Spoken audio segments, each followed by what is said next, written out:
እንደ ንጉሥ ነበር የተወለደው፣ ያውም የሀገሪቱ መናገሻ ከተማ በሆነችው ቤጂንግ። አባቱ የቻይናን አብዮቶች ካስጀመሩት ቀደምቶች ከመሆኑ በላይ በጠቅላይ መሪው ማኦ ዜዱንግ ተወዳጅ የሆነ ጉምቱ ባለሥልጣን ነበር። ትምህርቱን የጀመረው የባለሥልጣናት ልጆች ብቻ ተመርጠው በሚማሩበት የቤጂንግ ባዩ አዳሪ ትምህርት ቤት ነው። ያኔ ዕድሜው ገና 7 ዓመት ነበር። በአዳሪ ትምህርት ቤት የቆየው ለተጨማሪ ጥቂት ዓመታት ብቻ መሆኑ ግን የልጅነት ሕይወቱን ዕጣ አመላካች ነበር። ከአዳሪ ትምህርት ቤት ከመሰናበቱ ከ3 ዓመታት በፊት በቻይና አብዮት ልጆቿን መብላት ጀምራ ነበር። ጉምቱ የቻይና ኮሚዩኒስት ፓርቲ ባለሥልጣን የሆነው አባቱም ዞንግሹን አብዮቱን የከዳ ተብሎ ተጠረጠረና እስራት ተፈርዶበት ወደ ግዞት ለግዴታ ሥራ ተላከም። ልጅየው ደግሞ ከትምህርት ቤት ተባረረ። ይህም ብቻ ሳይበቃ በመላ ቤተሰቡ ላይ የቻይና ኮሚዩኒስት ፓርቲ የጥላቻ ዘመቻውን አጧጧፈው። አባቱ የታሰረበት ሕፃን መከራ ይጨመርልህ ተብሎ የተረገመ ይመስል የገዛ እናቱም የገዛ አባቱን በሚቃወም ሕዝባዊ ሰልፍ ላይ ባሏን ተቃውሟ ዞንግሾን ይውደም የሚል መፈክር እንድታሰማ ስትገደድ ባለ ራዩ ሕፃን ልጅ ጆሮዎቹ ሰምተዋል፣ ዓይኖቹም አይተዋል። ይህን የመላው መንግሥትና የኮሚዩኒስት ደጋፊ ጥላቻ መቋቋም ያቃታት የሕፃኑ እህት የሆነችው ሄፒንግ ደግሞ ይህን ጉዳ ላይም ብላ ራሷን በገመድ አንቃ በመግደል ተገላገለች። በዚህ ሁሉ የመከራ ናዳ መካከል የቆመው ሕፃኑ ሺ ጂንፒንግ ግን ረጅም ዓመታትን አርቆ እያለመ የተስፋ ጋሻውን ሰድሮ በጽናት ቆሞ ነበር። የያኔው ምናባዊ ጋሻ ግን ዛሬ ደርዙ ሰፍቷል፣ ጥንካሬው ደድሯል። መላ ቻይናውያንን እያስጠለለ ዛሬም አለ። መላ ቻይናን ደግሞ አይነኬ እያደረገ የብረት አጥር ሆኖ ቀጥሏል። 50 years later, Xi is one of the most powerful political figures in the world and the only leader since Mao to have unchecked power over China. So, how did he go from being banished in his country to taking complete control of it?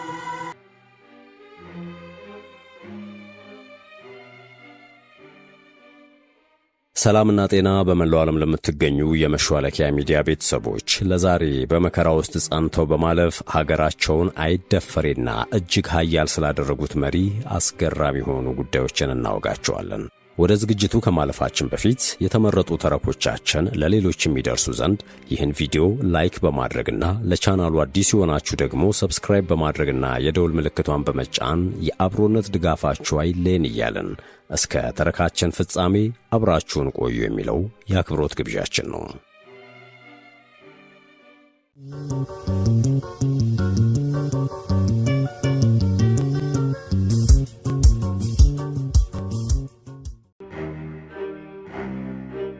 ሺ ጂንፒንግ የተወለዱት እንደ አውሮፓውያን አቆጣጠር ሰኔ 15 ቀን 1953 ዓመተ ምህረት በቤጂንግ ከተማ ነበር። የቻይና ኮሚዩኒስት ፓርቲ ዋና ጸሐፊና የማዕከላዊ ወታደራዊ ኮሚሽን ሊቀመንበርና የቻይና ዋና መሪ ሆነው ከ2012 ዓመተ ምህረት ጀምሮ የሀገራቸውን ከፍታ ለመላው ዓለም ያስተዋወቁ ፖለቲከኛ ናቸው። ከ2013 ጀምሮ ደግሞ ዢፒንግ የቻይና 7ኛው ፕሬዝዳንት በመሆን የመሪነቱን ስፍራ ይዘዋል። በዚህም መሠረት ፕሬዝዳንት ሺ ጂንፒንግ የቻይና ሕዝባዊ ሪፐብሊክ ፒአርሲ ከተመሠረተ በኋላ የተወለደው የመጀመሪያው የቻይና ኮሚዩኒስት ፓርቲ መሪ ያደርጋቸዋል። የሰውየውን ታሪክ እንዲህ አድርገው በመጀመር ሲጽፉት ወይም ደግሞ ሲሰሙት አልጋ ባልጋ የሆነ ሕይወት መርተው ለዚህ ክብር የበቃ ዕድለኛ ሰው አድርጎ መገመት ያስችላል። እውነተኛ ግምት ግን አይደለም። ወጣቱ ሺ ጂንፒንግ ዕድል የገፋችው ሕይወት ያገለለችው ልጅነቱን ከመከራ ውስጥ ፈልቅቆ ያወጣ ተአምረኛ ወጣት ስለመሆኑም የሕይወት ጉዞውን የከተቡ ጸሐፊዎች ሁሉ በአንድነት የመሰከሩለት ወጣት ነበረም። አባቱ በ1963 ዓመተ ምህረት ከኮሚዩኒስት ፓርቲ አባልነቱ ሲባረር ሺ ዕድሜው ገና 15 ነበርም። አባቱ ዞንግሾው ከፓርቲ አባልነቱ ከመባረር አልፎ ለእስራት የተዳረገው የኮሚዩኒስቱ መሪ የማኦ ዜዱንግ ተቀናቃኝ የነበረ ሰው የጻፈውን መጽሐፍ ማንበቡ ስለተደረሰበት ነበር። በዚህም የተነሳ የቻይና ኮሚዩኒስት ጉዞን የከዳ ተደርጎ ወደ እስር ሲዳረግ የአባት ዕዳ ለልጅ እንዲሉ ሆኖም ሺ ጂንፒንግና እህቱ ሄፒንግ እንዲሁም እናቱ የተወገዙ ሰዎች ሆነው የእርግማን መዓት ይወርድባቸው ጀመርም። ግፉ ቀጠለና የ15 ዓመቱ ዢፒንግ በሻንክሲ ግዛት ውስጥ ወደምትገኘውና በሊያንግ ጂያሄ ከተማ ስር ወዳለችው የገጠር መንደር የግዴታ ሥራ እየሠራ እንዲኖር ተፈረደበት።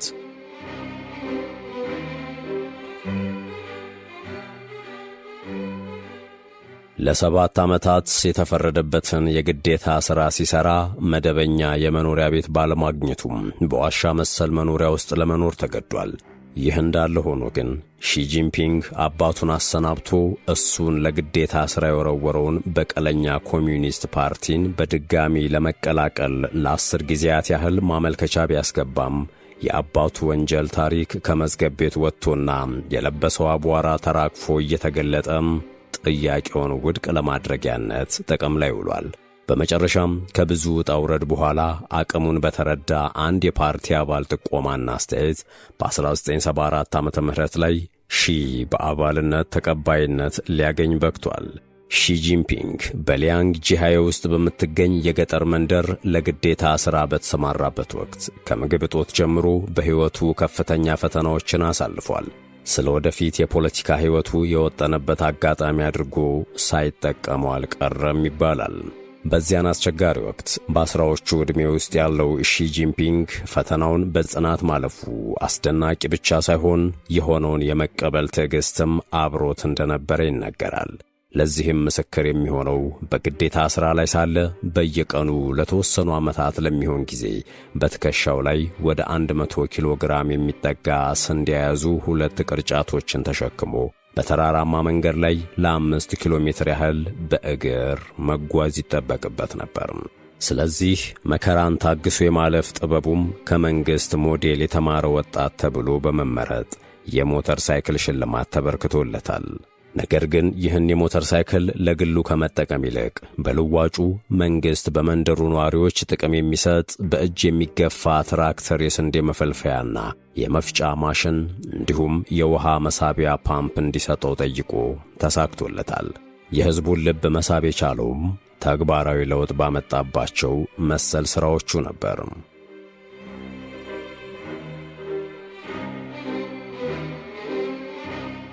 ውድ የመሿለኪያ ቤተሰቦች ይህን ዘገባ እዚህ ድረስ ከተከታተላችሁት ቻናሉ የበለጠ እንዲያድግ አንድ ጊዜ ሰብስክራይብ እንድታደርጉ አስታውሰን ተረካችንን እንቀጥል።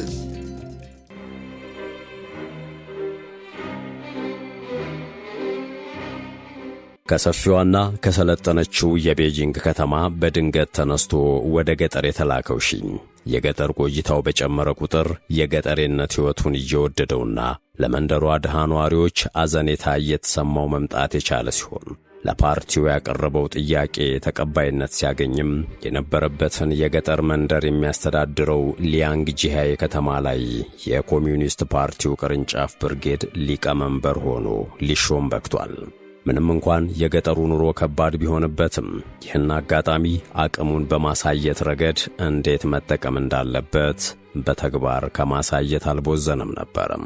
ስለዚህም በተሾመበት ከተማ ያለውን ከፍተኛ የማብሰያ ጋዝ እጥረትን ለመፍታት የባዮጋዝ ቴክኖሎጂን የማስፋፋት ዕቅድ አውጥቶ በሰፊው መንቀሳቀስ ጀመረ። በአጭር ዓመታት ውስጥም ከከተማው አልፎ ለመላው የግዛቲቱ አካባቢዎች ውጤት ያመጣ ሥራ መሥራት ቻለ። ከዚህ የመጀመሪያ ስኬት በመሻገርም ከሲንግሆ ዩኒቨርሲቲ በኬሚካል ኢንጂነሪንግ ከተመረቀ በኋላም በቻይና የተለያዩ ግዛቶች ተዘዋውሮ ለመስራት ዕድሉን ማግኘት ችሏል። ከ1999 ዓመተ ምህረት እስከ 2007 ዓመተ ምህረት ድረስ በተለያዩ ግዛቶች አስተዳዳሪና የፓርቲ ጸሐፊ በመሆን ሲሰራ ቆይቶ በመቀጠል ደግሞ በ2007 ዓመተ ምህረት የፓርቲው ፖሊት ቢሮ በመሆን ለመመረጥ በቃ። በ2008 ዓመተ ምህረት ደግሞ የወቅቱ ፕሬዝዳንት ሁጁንታውን የሚተካ ተብሎ ተስፋ የተጣለበት በመሆን ለመመረጥ የተፈጥሮ እምቅ አቅሙን በተግባራዊ መርታ ሊያሳይ ችሏል።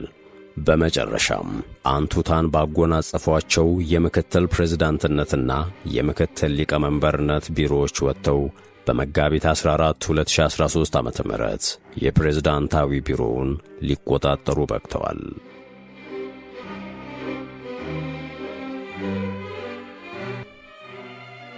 የሺፒንግ ከፍታ የግላቸው ብቻ አይደለም።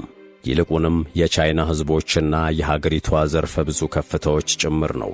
ሺ የልጅነት በደላቸውን ቆጥረው በኮሚዩኒስት አባላት ላይ በቀልን ለማጣጣም አልተንቀሳቀሱም። ፓርቲውን በመዋቅራዊ ልወጣ ከማዳከም ይልቅ እሴቶቹን አጠናክረው በዓለም ሀገራት ላይ ካሉ ጠንካራና ስኬታማ ፓርቲዎች ውስጥ ከአናት እንዲቀመጥ አስችለውታል። ሺ ጂንፒንግ የቻይና ግዙፍ የለውጥ መሪ ናቸው።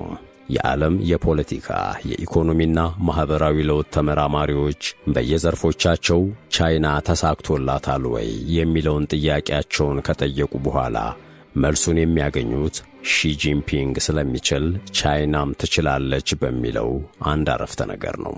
ሺ 1.3 ቢሊዮን ሕዝብን ከፊት ሆነው እየመሩ ሀገራቸውን ለከፍታ ዜጎቻቸውን ለብልጽግና ማብቃት የቻሉ ናቸው። ከ10 ዓመታት በፊት አሜሪካ ቻይናን በጦርነት ለማሸነፍ ሰዓታት ቢፈጅባት ነው የሚባለው የአቅም ጉዳይ ዛሬ ላይ አሜሪካን የሚገዳደር የጦር ኃይል መገንባቷን በዓለም ፊት ማስመስከር ችላለች። በቅርቡ በቤጂንግ የተደረገው የቻይና ወታደራዊ ሰልፍም በዓለም ታሪክ ታይቶ የማይታወቅ የጦር ቴክኖሎጂን በማካተቱ እና አሜሪካን በስጋት የዋጠ ስለመሆኑም የትራምፕ ንግግር አስረጂ ነበረ። ይህ ማለት ደግሞ ሺ ለሀገራቸው የወታደራዊ አቅም ግንባታ እየወሰዱ ያሉትን ጠንካራ እርምጃ ያረጋገጠ ሆኖ አልፏል።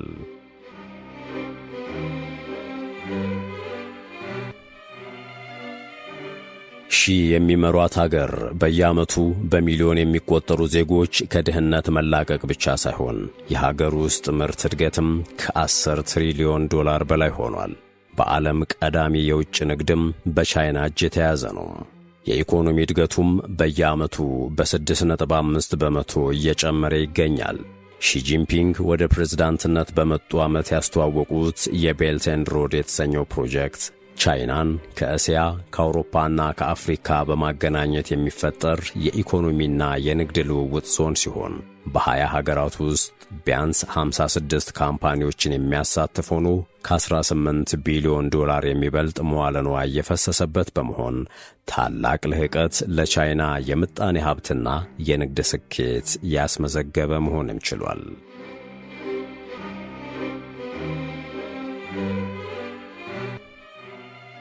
ሺ ጂንፒንግ ለቻይና ጠንካራ መሪ እንደመሆናቸው ያህል ለቤታቸው ደግሞ መልካም ባልና አባት ናቸው።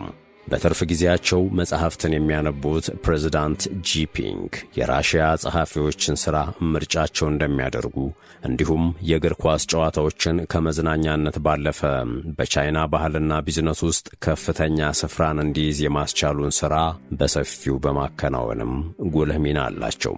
ሰውየው ከሥራ ሰዓታቸው በኋላ በየቀኑ 1 ኪሎ ሜትር ያህል እንደሚዋኙና በቂ የሚባል የእግር ጉዞም እንደሚያደርጉ ምዕራባውያን ሳይቀር ሰርተው ደከመኝ የማይሉ መሆናቸውን ለመግለጽ ሺ ጂንፒንግ አልቧቸው ታይተው አያውቁም ሲሉ በፈሊጣዊ ቋንቋ የመሰከሩላቸው ናቸው። ፕሬዝዳንቱ ለቻይና ሕዝብ ባስታጠቁት ታላቅ መልእክት የሚታወቁ ሲሆን በሀገር ውስጥም ሆነ በውጭው ሀገራት ያሉ ቻይናውያን ለሀገራቸው የጋራ ሕልም በአንድነት መስራት አለባቸው ሲሉም በተደጋጋሚ ይደመጣሉ። ባለቤታቸው ፔንግ ሊዩዋን በቻይና ሕዝብ ዘንድ ከባላቸው በላይ ታዋቂ የነበሩ ዘፋኝና ወታደር ናቸው። ብቸኛ ሴት ልጃቸው የሆነችው ሺ ምንጊዜ በአሜሪካው ታዋቂ ዩኒቨርሲቲ ሃርቫርድ በሳይኮሎጂ ዲግሪዋን በ2014 ዓመተ ምህረት የተቀበለች ሲሆን በብዙዎች ማንነቷ ሳይታወቅ ነበር ዩኒቨርሲቲውን ለቃ የወጣችው። ዛሬም ቢሆን በቻይና ስትኖር አደባባይ ላይ የመታየቷ ነገርም ከመስቀል ወፍ የባሰ ነው ይባልላታል።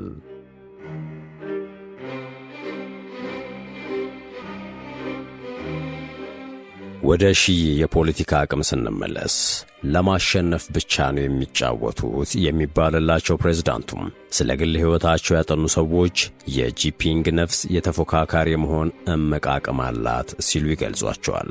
በአንድ ወቅት ፕሬዝዳንት ሺ ቻይና አዲስ ነገሮች የሚፈጠሩባት አገር እንድትሆን ያላቸውን ፍላጎት ሲናገሩ በዓለም መድረክ ላይ ቻይና በሁለተኛ ደረጃ ላይ መገኘት እንደሌለባት ገልጸው እንዲያውም ነገን ሁል ጊዜ በሌሎች ትላንትና ማስጌጥ አንችልም። ሁል ጊዜ ለራሳችን እድገት በሌሎች ሳይንሳዊና ቴክኖሎጂያዊ ግኝቶች መታመን አንችልም የሚለው ዝነኛ መርሃቸውንም ከጠፈር ሳይንስ እስከ አስደንጋጭ ሚሊተሪ አቅም በሌሎች ግኝት ሳይሆን በራሳቸው በቻይናውያን ግኝት አይደፈሬና ጠንካራ ሀገር ማድረግ የቻሉ መሪ መሆናቸውንም ያስመሰከሩ ናቸው።